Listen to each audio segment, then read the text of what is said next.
Hello guys, welcome back my channel Puja day. কেমন আছো তোমরা? আই হোপ কি তোমরা খুবই ভালো আছো, আর আমিও খুবই ভালো আছি। তো এখানে দেখো, বৃষ্টি তো থামার উপায়ই নেই। বৃষ্টি পড়েই যাচ্ছে, বেশ ঠান্ডা লাগছে। এক তরফ সে ভালোই হলো, যারা ছট করেছিল দিওয়ালি থাকাওয়ার সব দূর হয়ে যাবে 2 দিনে, ভালো করে আরাম করে নেবে। তো চলো, ছাদ উপরে দিয়ে নিচে চলে আসলাম একটু রান্নাঘরে। আজকে বানাবো একটু ছোট মাছ।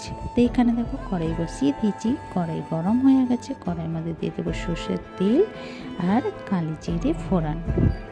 কালি জিরে পুড়ে গেলে তারপর একটা শুকনো লঙ্কা দিয়ে দেবো।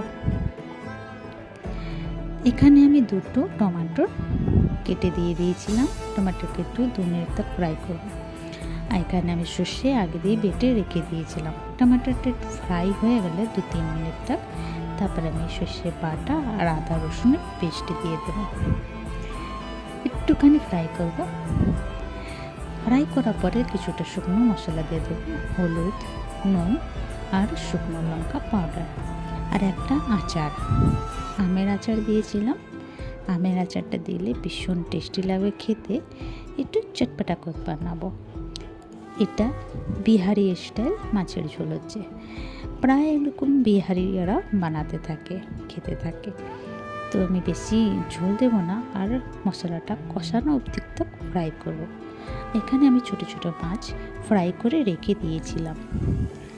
তো এখানে দেখো, মশলা মোটামুটি ফ্রাই হয়ে গেছে। এবার আমি জল দিয়ে দেব। আমি জল 1.5 কাপের মতন দিয়েছিলাম। মশলাটাকে মিলিয়ে নেব জলের সঙ্গে।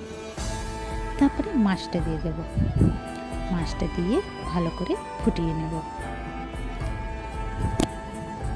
তারপরে আমি 2টো কাঁচা লঙ্কা দিয়েছিলাম, সেটা ভিডিও করতে ভুলে গেছি, তোমরা দিয়ে নিয়ে। ভালো করে ফুটে গেলে উপরে দিয়ে ধনেপাতা ছড়িয়ে দেব। একটুখানি শুকিয়ে নেব ঝোলটাকে। তো রেডি হয়ে গেছে মাছের ঝোল। তো তোমাদেরকে আমার ভিডিওটা কেমন লাগলো? ভালো লাগলে প্লিজ লাইক, শেয়ার, কমেন্ট করো, সাবস্ক্রাইব করে দিও। আবার নতুন ভিডিওর সঙ্গে দেখা হবে। তো তোমরা সবাই ভালো থেকো, সুস্থ থেকো। ভিডিওটা কেমন লাগলো কমেন্ট করে নিশ্চয়ই জানিও। ইউটিউবে দেখলে সাবস্ক্রাইব করে দিও, আর ফেসবুকতে দেখলে ফলো করে দিও। আর কমেন্ট করে জানিও ভিডিওটা কেমন লাগলো। আর তোমরা কবে এমনি করে বানিয়ে খাচ্ছ সেটা কমেন্ট করে জানিও। তো চলো, ভিডিওটা এখানেই শেষ করছি। Bye bye, take care.